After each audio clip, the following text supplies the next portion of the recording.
الحمد لله رب العالمين والصلاة والسلام على سيد الأنبياء والمرسلين أما بعد فأعوذ بالله من الشيطان الرجيم بسم الله الرحمن الرحيم قال الله تبارك وتعالى في القرآن المجيد والفرقان الحميد إنما يخشى الله من عباده العلماء صدق الله العظيم إن الله وملائكته يصلون على النبي يا أيها الذين آمنوا صلوا عليه وسلموا تسليما الصلاة والسلام عليك يا سيدي يا رسول الله وعلى آلك وأصحابك يا سيدي يا حبيب الله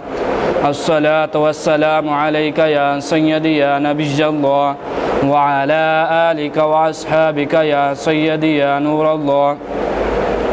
مولاي صل وسلم دائما أبدا على حبيبك خير الخلق كلهم محمد سيد الكونين والثقلين والفريقين من عرب ومن عجم والحبيب الذي ترجى شفاعته لكل هول من الأحوال مقتحمين مولاي صل وسلم دائما أبدا على حبيبك خير الخلق كلهم اللہ تبارک و تعالیٰ کی حمد و ثنا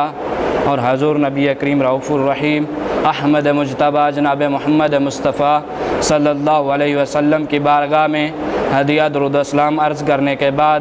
نہایت ہی واجب الاحترام معزز سامعین، آپ کے سامنے قرآن مجید فرقان حمید کا ایک مختصر سا حصہ تلاوت کیا ہے، جس میں اللہ تبارک و تعالیٰ نے ارشاد فرمایا بے شک اللہ سے اس کے وہی بندے ڈرتے ہیں جو علم رکھتے ہیں۔ حضرات محترم، علم دین سیکھنا اللہ اور اس کے رسول صلی اللہ علیہ وسلم کا بہت زیادہ پسندیدہ عمل ہے، اور ایسے بندے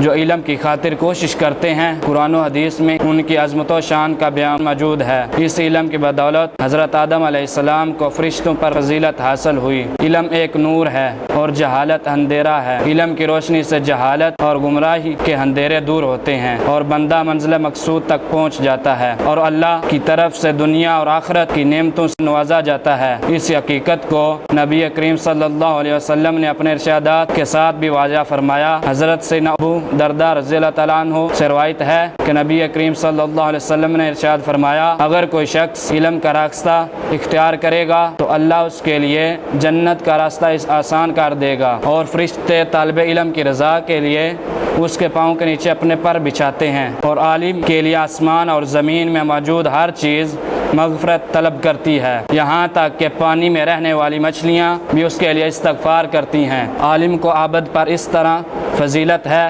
جس طرح چاند کو ستاروں پر فضیلت ہے۔ علماء انبیاء کے وارث ہیں، اور بے شک انبیاء کی وراثت درم اور دینار نہیں بلکہ ان کی میراث علم ہے، بس جس نے اسے حاصل کیا اس نے انبیاء وراثت سے حاصل کر لیا۔ اسی طرح ایک اور حدیث میں حضرت سیدنا امامہ رضی اللہ تعالیٰ عنہ فرماتے ہیں کہ رسول اللہ صلی اللہ علیہ وسلم کے سامنے دو آدمیوں کا تذکرہ کیا گیا، جن میں سے ایک عابد تھا اور دوسرا عالم۔ آپ صلی اللہ علیہ وسلم نے فرمایا، عالم کی فضیلت عابد پر اس طرح ہے جس طرح میری فضیلت تمہارے ادنا ترین آدمی پر ہے۔ پھر فرمایا کہ یقیناً اللہ فرشتے اور تمام اہل زمین و آسمان یہاں تک کہ چونٹی اپنے سوراخ میں اور مچھلیاں بھی اس شخص کے لیے دعائے خیر کرتے ہیں اور رحمت بھیجتے ہیں جو لوگوں کو بھلائی کی باتیں سکھاتا ہے۔ علم کی فضیلت بیان کرتے ہوئے حضرت سیدنا ابو ذر رضی اللہ تعالیٰ عنہ حضور نبی صلی اللہ علیہ وسلم سے ایک حدیث روایت کرتے ہیں، جس میں حضور صلی اللہ علیہ وسلم نے فرمایا، اے ابو ذر، تم اس حال میں صبح کرو کہ تم اللہ تعالیٰ کی کتاب میں سے ایک آیت سیکھ لو تو یہ تمہارے لیے 100 رکعت نفل پڑھنے سے بہتر ہے، اور تم اس حال میں صبح کرو کہ تم علم کا ایک باب سیکھ لو،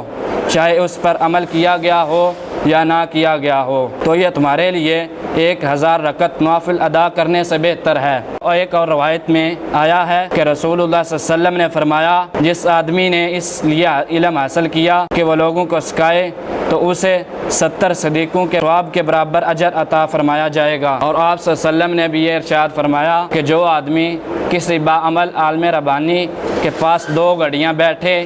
یا اس کے ساتھ 2 کھانے کے لقمے کھائے یا اس سے 2 حکمت کی باتیں سنے یا اس کی سنگت میں 2 قدم چلے تو اللہ تعالیٰ ایسے شخص کو 2 جنتیں عطا فرماتا ہے،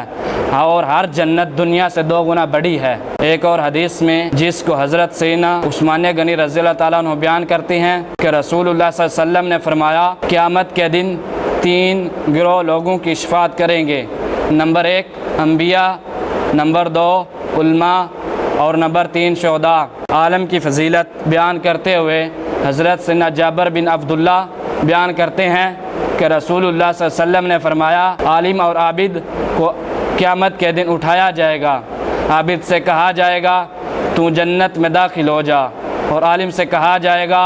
ٹھہر جا حتیٰ کہ تو لوگوں کی اچھی تربیت کے بدلے ان کی سفارش کرے۔ حضرت سیدنا ابو موسیٰ اشعری رضی اللہ تعالیٰ عنہ بیان کرتے ہیں کہ رسول اللہ صلی اللہ علیہ وسلم نے فرمایا اللہ تعالیٰ قیامت کے روز اپنے بندوں کو اٹھائے گا، پھر علماء کو ان سے الگ کر کے فرمائے گا اے گروہ علماء، میں نے تمہیں اپنا علم اس لیے نہیں دیا تھا کہ میں تمہیں عذاب دوں، جاؤ میں نے تمہیں بخش دیا۔ حضرت سیدنا علی رضی اللہ تعالیٰ عنہ سے روایت ہے کہ حضور صلی اللہ علیہ وسلم نے فرمایا میں نے جبرائیل علیہ السلام سے پوچھا علماء کی کیا شان ہے، تو جبرائیل علیہ السلام نے جواب دیا کہ وہ دنیا اور آخرت میں آپ کی امت کے روشن چراغ ہیں، اور ساتھ یہ بھی کہا اس آدمی کو خوشخبری ہو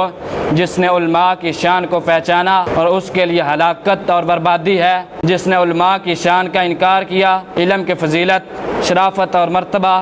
پر اللہ تعالیٰ کا یہ ارشاد گرامی بھی دلالت کرتا ہے، جس میں اللہ تعالیٰ نے ارشاد فرمایا اے میرے محبوب آپ مجھ سے علم کی زیادتی طلب کریں اور عرض کریں کہ اے میرے پروردگار میرے علم میں اضافہ فرما۔ یاد رکھیں کہ اللہ تعالیٰ نے دنیا میں کسی چیز کی بھی زیادتی طلب کرنے کا حضور صلی اللہ علیہ وسلم کو حکم نہیں فرمایا سوائے علم کے۔ اس سے معلوم ہوا کہ علم ایک ایسی دولت ہے جس کا دنیا اور آخرت میں کوئی بھی بدل نہیں۔ دلی دعا ہے کہ اللہ تبارک و تعالیٰ زیادہ سے زیادہ علم حاصل کرنے اور دوسروں تک پہنچانے کی توفیق عطا فرمائے۔ آمین۔ وآخر دعوایا ان الحمد للہ رب العالمین۔